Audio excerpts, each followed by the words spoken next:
मैं सुफियान खान एक नए टॉपिक के साथ आपके सामने आज फिर हूँ और आज के वीडियो लेक्चर में हम पढ़ेंगे ट्रांसपोर्टेशन इन प्लांट्स, पौधों में परिवहन, जो चल रहा है लाइफ प्रोसेसेस चैप्टर के अंतर्गत, यानी जैविक क्रियाएं चैप्टर के अंतर्गत।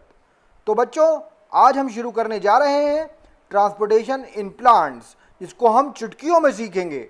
और अगर आपको इसके तमाम कॉन्सेप्ट्स को बिल्कुल क्लियर करना है तो आप बने रहिएगा इस वीडियो में मेरे साथ आखिर तक। तो चलिए शुरू करते हैं ट्रांसपोर्टेशन इन प्लांट्स। तो बच्चों, कैसे होता है ट्रांसपोर्टेशन प्लांट्स के अंदर, ये आज हम जानेंगे, क्योंकि हमें मालूम है कि प्लांट भी लिविंग ऑर्गेनिज्म है और लिविंग ऑर्गेनिजम्स में जो है एसेंशियल कंपोनेंट्स का, एसेंशियल न्यूट्रिएंट्स का ट्रांसपोर्टेशन ज़रूरी है। एक एक सेल तक वो न्यूट्रिएंट्स पहुंचना ज़रूरी हैं।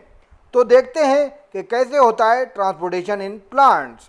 बच्चों, प्लांट्स के अंदर ट्रांसपोर्टेशन करने के लिए दो टाइप के कॉम्प्लेक्स टिश्यू वेस्कुलर बंडल में पाए जाते हैं। इन कॉम्प्लेक्स टिश्यू का नाम होता है बच्चों जाइलम और फ्लोएम। इन दोनों के फंक्शन अलग अलग हैं।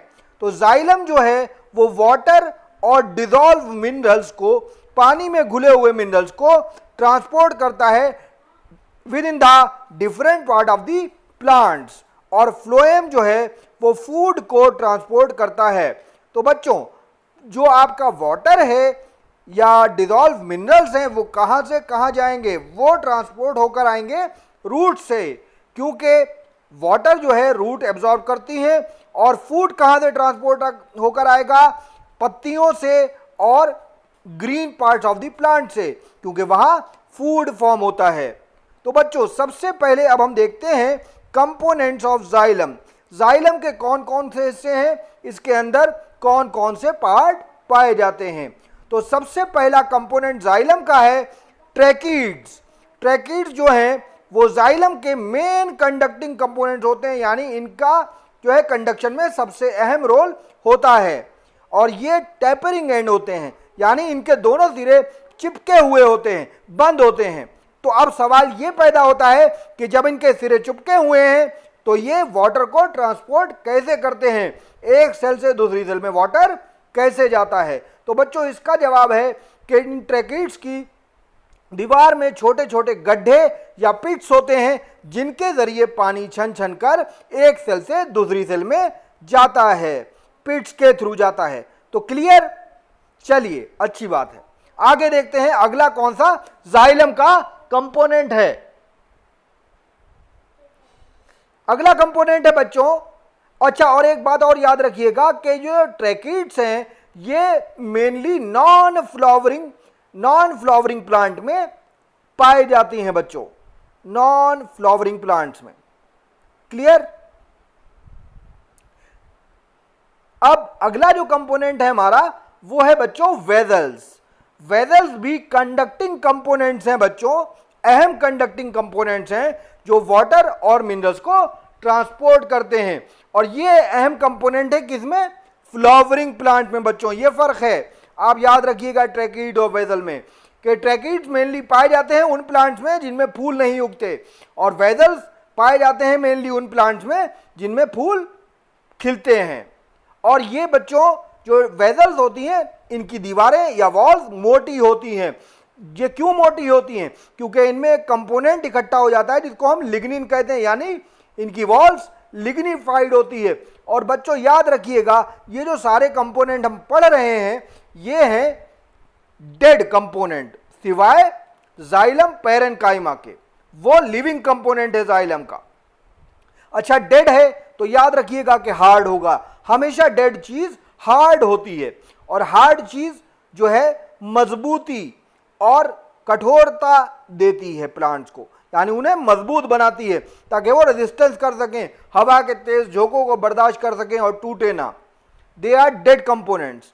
अगला कंपोनेंट आता है बच्चों जाइलम पैरेन्काइमा। ये लिविंग कंपोनेंट है जाइलम का, और इसका फंक्शन होता है स्टोरेज और सिक्रीशन, यानी चीजों को स्रावित करना और स्टोरेज, यानी बहुत सारे जो प्लांट्स हैं आप देखेंगे उसमें गम जैसा कुछ निकलता है, गोंद निकलता है छाल छिल जाने पर। तो ये जो लिक्विड टाइप के कंपोनेंट्स निकलते हैं डिफरेंट डिफरेंट, इनका सिक्रीशन पपीते के डाल के टूट जाने से वाइट कलर का मिल्की लिक्विड निकलता है। ये सब सिक्रीशन जो है वो जाइलम पैरेन्काइमा के थ्रू होता है। और अगला कंपोनेंट है जाइलम का, जाइलम फाइबर। ये अगेन डेड होते हैं बच्चों, और डेड कंपोनेंट है तो मजबूत है, हार्ड है, इसलिए ये सपोर्ट प्लांट को प्रोवाइड करते हैं और स्ट्रेंथ प्रोवाइड करते हैं प्लांट को। तो क्लियर? चलिए अब ये देखिए यहां पर डायग्राम है, ये अलग अलग कंपोनेंट्स को शो करते हैं। देखिए ये है ट्रैकिड्स। देखिए मैंने बताया था आपको ट्रैकिड्स की वॉल में पिट्स होते हैं, तो ये जो है ये पिट्स दिखाए गए हैं, गड्ढे। और ये आपका ये जो डायग्राम है ये वेजल का डायग्राम है। देखिए इनका आपको मैंने बताया था ट्रैकिड्स में टैपरिंग एंड होते हैं, तो ये देखिए पतला सा एंड है, बंद है, और ऊपर भी इसी तरह का पतला सा एंड है, बंद है। अच्छा, और आप देखिए ये है वेजल्स जो कि फ्लावरिंग प्लांट के हैं। और उसके बाद जाइलम पैरेन्काइमा, ये देखिए जाइलम पैरेन्काइमा का डायग्राम है। जाइलम पैरेन्काइमा का फंक्शन मैंने आपको बताया है स्टोरेज और सिक्रीशन। ये देखिए ये स्पेस है, यहाँ पर स्टोर होते हैं चीज़ें। और ये आ गए अगले जाइलम फाइबर, ये डेड होते हैं बच्चों, और ये डेड होते हैं, और इनका जो है मेन काम स्ट्रेंथ प्रोवाइड करना और सपोर्ट प्रोवाइड करना होता है। तो क्लियर?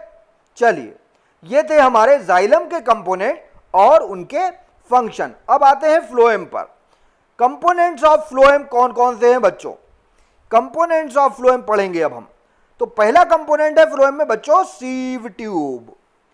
ये सीव ट्यूब जो है बच्चों मेन जो है कंडक्टिंग कंपोनेंट है, और ये फूड मटेरियल को ट्रांसपोर्ट करते हैं जो कि लीव्स में बनता है और ग्रीनर यंग स्टेम में बनता है, पूरे प्लांट में पहुंचाते हैं। ये कंपेनियन सेल बच्चों, सीव ट्यूब में जो है न्यूक्लियस नहीं होता है, ये याद रखिएगा, उनकी सेल्स में न्यूक्लियस नहीं होता है। हर सीव ट्यूब के पास एक और सेल होती है जुड़ी हुई जिसको हम कंपेनियन सेल बोलते हैं, उसके अंदर न्यूक्लियस पाया जाता है और इसके न्यूक्लियस को सीव ट्यूब इस्तेमाल करती हैं।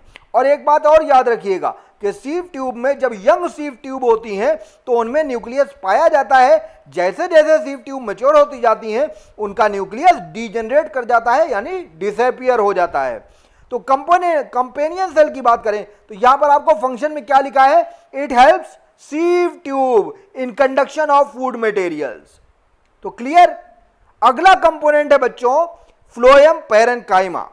ये भी आपका देखिए, क्योंकि उधर जाइलम पैरेन्काइमा था तो उसका फंक्शन भी स्टोरेज था, यहां पर भी फूड स्टोरेज इसका मेन फंक्शन होता है बच्चों। और आखिरी है फ्लोएम फाइबर। फाइबर यहां पर भी बच्चों डेड होंगे, और डेड है तो हार्ड होंगे, हार्ड है तो मैकेनिकल स्ट्रेंथ प्लांट को प्रोवाइड कराएंगे बच्चों। तो क्लियर? अच्छा याद रखिएगा, और एक बात याद रखिएगा कि आप देखिए जाइलम जो है वो वाटर और वाटर ट्रांसपोर्ट में मदद कर रहा है। तो अगर हम इसको याद रखना चाहें तो बहुत आसान है कि हमारे घरों में जो वाटर ट्रांसपोर्ट के जो सिस्टम होते हैं, पाइप्स हैं, ठीक है, टैप है, टंकियां हैं, ये सारे के सारे किस चीज़ से बने हैं बच्चों? प्लास्टिक या स्टील, ये सारा डेड मटेरियल है। तो इस तरह आप याद रख सकते हैं कि जो वाटर ट्रांसपोर्ट के टिश्यूज हैं उनके जो कंपोनेंट हैं वो सारे के सारे डेड हैं जाइलम पैरेन्काइमा को छोड़कर। और आप देखें कि फूड ट्रांसपोर्ट करने वाले, यानी फूड हमें प्लांट से हासिल हुआ या एनिमल्स से हासिल हुआ, वो भी लिविंग है। उसके बाद फूड पकाने वाले भी लिविंग हैं, और उसके बाद हम खाने वाले भी लिविंग हैं, और हमारी बॉडी भी जिसमें फूड का डाइजेशन होता है वो भी लिविंग है। तो आप याद रखिएगा, क्योंकि फ्लोएम जो है वो फूड ट्रांसपोर्ट का काम करता है, तो फ्लोएम के कंपोनेंट सारे के सारे लिविंग है सिवाय फ्लोएम फाइबर के। इस तरह से आप याद रख सकते हैं। और ये भी याद रखिएगा कि जो भी चीज़ डेड है वो लिग्निफाइड होगी, मोटी होगी उसकी वॉल्स, और हार्ड होगी। तो अब हम फ्लोएम के कंपोनेंट को भी देख लेते हैं डायग्रामेटिकली। देखिए यहां देखिए डायग्राम में फ्लोएम के सारे कंपोनेंट्स को दिखाया है हमने। यहां पर आप देखें, ये डायग्राम में ये देखिए यहां पर सीव ट्यूब एलिमेंट दिखाए गए हैं, ये हैं आपके सीव ट्यूब एलिमेंट। उसके बाद सीव प्लेट, यानी दो सीव ट्यूब को अलग रखने वाली सीव प्लेट। अच्छा, ये जो है देखिए आपको दिख रहा होगा, इन सीव प्लेट में छोटे छोटे सुराख हैं, पोर्स हैं, जिनके जरिए फूड एक सीव ट्यूब से दूसरी सीव ट्यूब में जाता है। और ये देखिए बच्चों पैरेन्काइमा सेल, जहां पर फूड स्टोर होता है। और उसके बाद आप देखें यहां पर क्लोरोप्लास्ट भी आपको मिलेगा, क्योंकि जाहिर सी बात है ग्रीन प्लांट है तो उसमें क्लोरोप्लास्ट होगा। और यहां देखिए कि कंपेनियन सेल आपको शो करी गई। मैंने कहा था, ये देखिए कंपेनियन सेल का न्यूक्लियस, मैंने कहा था कि हर सीव सेल के पास एक कंपेनियन सेल होगी जिसके न्यूक्लियस को सीव ट्यूब यूज करेगा फूड ट्रांसपोर्ट में। तो क्लियर बच्चों, उम्मीद करता हूं कि आपको ट्रांसपोर्टेशन इन प्लांट अच्छी तरह समझ में आया होगा। अगर आपको ट्रांसपोर्टेशन इन प्लांट समझ में आया है, इसमें मज़ा आया है और आपके कॉन्सेप्ट क्लियर होने में मदद मिली है, तो आप मेरे चैनल को लाइक, शेयर और सब्सक्राइब करना ना भूलें। कल मिलेंगे हम ट्रांसपोर्टेशन इन ह्यूमन टॉपिक के साथ, जिसमें हम पढ़ेंगे हार्ट और अलग अलग ब्लड वेजल्स के बारे में, ब्लड के बारे में, और हो सकता है टाइम रहा तो लिम्फेटिक सिस्टम के बारे में भी। तो मिलते हैं कल नए टॉपिक के साथ, तब तक के लिए पढ़ते रहें, खुश रहें, बाय बाय।